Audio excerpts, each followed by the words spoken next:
Hello everyone, स्वागत है आप सभी का एक बार फिर से आपके अपने YouTube channel forms for you में।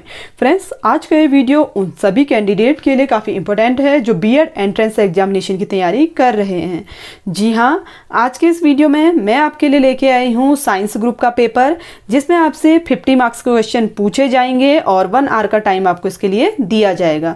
तो चलिए स्टार्ट करते हैं आज का ये वीडियो। और हाँ फ्रेंड्स, अगर आप चैनल पर नए हैं तो चैनल को सब्सक्राइब जरूर कर लें ताकि आने वाले सभी अपडेट आपको टाइम टू टाइम मिलते रहें। फ्रेंड्स, यहाँ पे आपको साइंस का जो पेपर मिलेगा बाइलैंग्वेज मिलेगा, यानी कि हिंदी और इंग्लिश दोनों ही लैंग्वेज में पेपर पूछा जाता है। जिस भी लैंग्वेज में आप कंफर्टेबल महसूस करते हैं आप उसमें एग्जाम दे सकते हैं। तो देखिए, सबसे पहला क्वेश्चन है, पत्तियों द्वारा कायिक प्रवर्धन पाया जाता है, यानी कि vegetative propagation by leaves is found in. तो इसका करेक्ट आंसर होगा ब्रायोफिलम, ऑप्शन ए इसका करेक्ट आंसर होगा। बढ़ते हैं नेक्स्ट क्वेश्चन की ओर। नेक्स्ट क्वेश्चन है, एक प्रारूपी आवृतबीजी भ्रूण कोष परिपक्व होने पर होता है।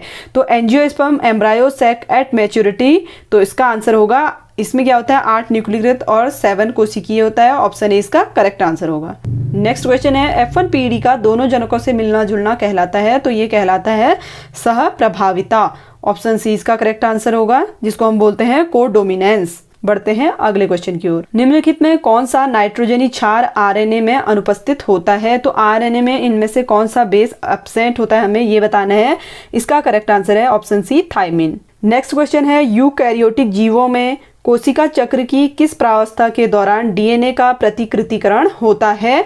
तो इसका करेक्ट आंसर है एस फेज में। ऑप्शन ए इसका करेक्ट आंसर होगा। नेक्स्ट क्वेश्चन है, किसी कोशिका से पूर्ण पादप में जनित्र होने की क्षमता क्या कहलाती है। तो ये कहलाती है टोटिपोटेंसी। ऑप्शन डी इसका करेक्ट आंसर होगा। नेक्स्ट क्वेश्चन है, निम्नलिखित में से किसे आणविक कैंची कहा जाता है, यानी कि मॉलिक्यूलर सीजर्स किसे कहा जाता है, आपको ये बताना है। तो इसमें करेक्ट आंसर होगा रिस्ट्रिक्शन एंजाइम को बोला जाता है मॉलिक्यूलर सीजर। ऑप्शन सी इसका करेक्ट आंसर होगा। नेक्स्ट क्वेश्चन है, एक पारस्परिक क्रिया जिसमें एक जाति को लाभ होता है और दूसरी को न हानि न लाभ होता है, क्या कहलाता है। तो ऑप्शन सी इसका करेक्ट आंसर होगा सहभोजिता। बढ़ते हैं अगले क्वेश्चन की ओर। निम्नलिखित में कौन C3 एवं C4 पौधों में सामान्य रूप से होता है। तो C3 और C4 पौधों में जो होता है वो होता है केल्विन पथ। ऑप्शन बी इसका करेक्ट आंसर होगा। नेक्स्ट क्वेश्चन है, स्वस्थानीय इन सिटू संरक्षण का एक उदाहरण है। तो इसका करेक्ट आंसर होगा पवित्र उपवन। ऑप्शन ए इसका करेक्ट आंसर होगा।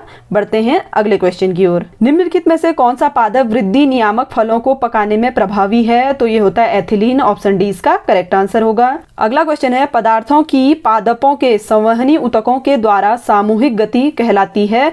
तो ये कहलाती है ट्रांसलोकेशन। ऑप्शन डी इसका करेक्ट आंसर होगा स्थानांतरण। बढ़ते हैं अगले क्वेश्चन की ओर। निम्नलिखित में से विशेष प्रकार के संयोजी ऊतक का चयन कीजिए। तो देखिए, यहाँ पर संयोजी ऊतक अगर हम देखें तो रक्त एक संयोजी ऊतक है, अस्थि भी संयोजी ऊतक है, उपास्थि भी संयोजी ऊतक है। तो इसका करेक्ट आंसर होगा ऑप्शन डी। अगला क्वेश्चन है, लिंग संलग्न अप्रभावी रोग है। तो यहाँ पर देखिए, अप्रभावी रोग की बात कर रहा है तो यह है हीमोफीलिया। ऑप्शन बी इसका करेक्ट आंसर होगा। अगला क्वेश्चन है, निम्नांकित में पेप्टाइड हार्मोन का चयन कीजिए। तो पेप्टाइड हार्मोन इनमें से है इंसुलिन। ऑप्शन ए इसका करेक्ट आंसर होगा। अगला क्वेश्चन है, उत्सर्जी अंग के रूप में मेलपीगी नलिकाएं पाई जाती हैं। तो मेलपीगी जो नलिकाएं होती है वो पाई जाती हैं कॉकरोच में। ऑप्शन डी इसका करेक्ट आंसर होगा। बढ़ते हैं अगले क्वेश्चन की ओर। गोल्जी उपकरण में बिंब आकार की थैली कहलाती है। तो ये कहलाती है कुंडिका। ऑप्शन बी इसका करेक्ट आंसर होगा। अगला क्वेश्चन है, निम्नलिखित में किसने पहली बार कोशिका को देखा व इसका वर्णन किया। तो कोशिका की यहाँ पर बात कर रहा है सेल की।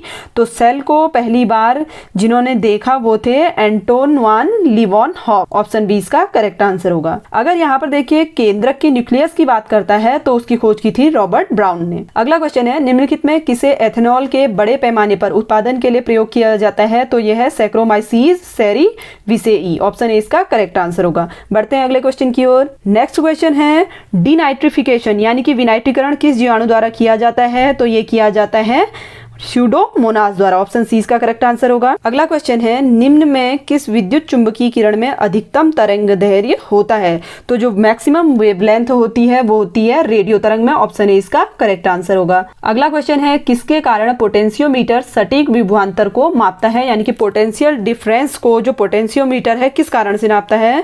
तो नापता है उच्च और अनंत प्रतिरोध के कारण। ऑप्शन सी इसका करेक्ट आंसर होगा high and infinite resistance.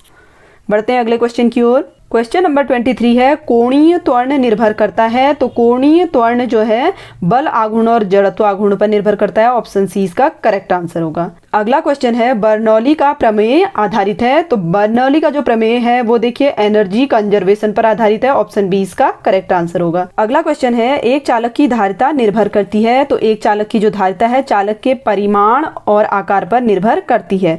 Option A इसका करेक्ट आंसर होगा। अगला क्वेश्चन है, फ़ारेनहाइट पैमाने पर परम शून्य का मान कितना होता है। तो value of absolute zero on Fahrenheit scale, तो ये होता है -459.67 डिग्री। अगला क्वेश्चन है, निम्नलिखित में कौन सदिश राशि है। तो यहाँ पर आपसे वेक्टर क्वांटिटी पूछी जा रही है। तो इनमें से वेक्टर क्वांटिटी है कोणीय आघूर्ण यानी कि एंगुलर मोमेंटम। ऑप्शन बी इसका करेक्ट आंसर होगा। अगला क्वेश्चन है, पतले उत्तल लेंस और पतले अवतल लेंस की क्षमता का अनुपात 3/2 है। जब वे संपर्क में होते हैं तो समतुल्य फोकस दूरी 30 सेंटीमीटर होती है। तो प्रत्येक की फोकस दूरी ज्ञात कीजिए। तो आप इसको कैलकुलेट कर सकते हैं और इसका जो करेक्ट आंसर है वो है 10 सेंटीमीटर और -15 सेंटीमीटर। नेक्स्ट क्वेश्चन है, सिलिकॉन में कौन सा तत्व मिलाने पर इसे विद्युत का अच्छा चालक नहीं बनाता। तो यहाँ पर पूछ रहा अच्छा चालक नहीं बनाता है तो वो है कैल्शियम। ऑप्शन डी इसका करेक्ट आंसर होगा। अगला क्वेश्चन है, हिल स्टेशन में गाड़ी चलाते समय एथिलीन ग्लाइकॉल को पानी में मिलाने की सलाह क्यों दी जाती है। तो ये सलाह इसलिए दी जाती है क्योंकि ये क्या करता है, ये पानी के हिमांकों को कम कर देता है। ऑप्शन ए इसका करेक्ट आंसर होगा। अगला क्वेश्चन है, यूरिया का फॉर्मूला क्या है। तो यूरिया का जो फॉर्मूला होता है वो होता है NH2CO NH2। आप इसे NH2CO भी लिख सकते हैं। ऑप्शन ए इसका करेक्ट आंसर होगा। अगला क्वेश्चन है, आधुनिक रसायन विज्ञान का जनक किसे कहा जाता है। तो फादर ऑफ मॉडर्न केमिस्ट्री बोला जाता है एंटिनो लॉरेंट लावसियर को। ऑप्शन ए इसका करेक्ट आंसर होगा। बढ़ते हैं अगले क्वेश्चन की ओर। चारकोल की सतह पर कौन सा तत्व अधिक शीघ्रता से अवशोषित होता है। तो ये होता है अमोनिया, जिसे हम क्या बोलते हैं NH3। ऑप्शन बी इसका करेक्ट आंसर होगा। अगला क्वेश्चन है, केले के पौधे में हम कौन सा हिस्सा खा सकते हैं। तो इसका करेक्ट आंसर होगा एंडोकार्प और कम विकसित मेसोकार्प। ऑप्शन डी इसका करेक्ट आंसर है।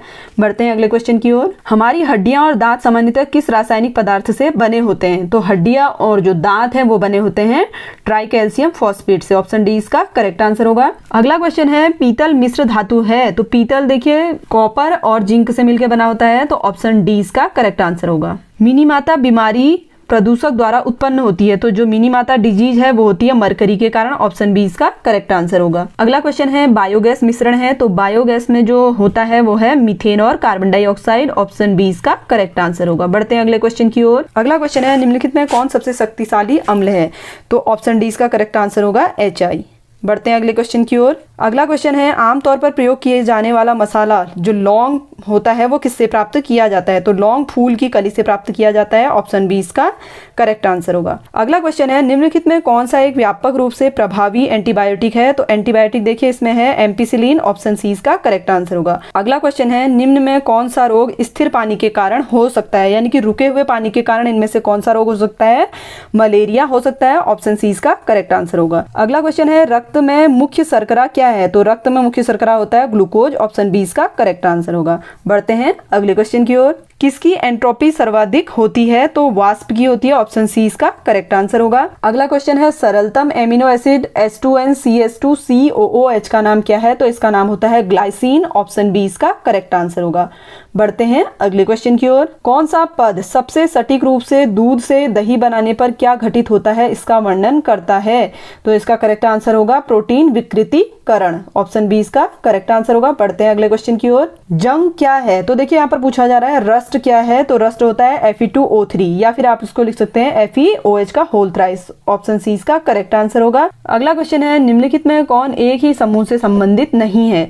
तो इसका करेक्ट आंसर है ऑप्शन बी Mn Ru और Ir। अगला क्वेश्चन है, कार्बन डाइऑक्साइड में कार्बन का संकरण क्या है। तो कार्बन का संकरण है sp संकरण। ऑप्शन ए इसका करेक्ट आंसर होगा। अगला क्वेश्चन है, ऑक्सीजन अनुपस्थित है। तो पूछा जा रहा है ऑक्सीजन किस में एब्सेंट है। तो ये होता है मिट्टी के तेल में। ऑप्शन ए इसका करेक्ट आंसर होगा। तो ये था बीएड एंट्रेंस से जुड़ा हुआ साइंस ग्रुप का पेपर जो मैंने आज आपके साथ वीडियो के माध्यम से शेयर किया। अगर आपको वीडियो थोड़ा भी हेल्पफुल लगा हो, इन्फॉर्मेटिव लगा हो तो वीडियो को लाइक जरूर करें और अपने उन फ्रेंड्स के साथ जरूर शेयर करें जो बीएड एंट्रेंस की तैयारी कर रहे हैं। तो मिलते हैं आपसे एक नई वीडियो में एक नए टॉपिक के साथ। तब तक के लिए धन्यवाद।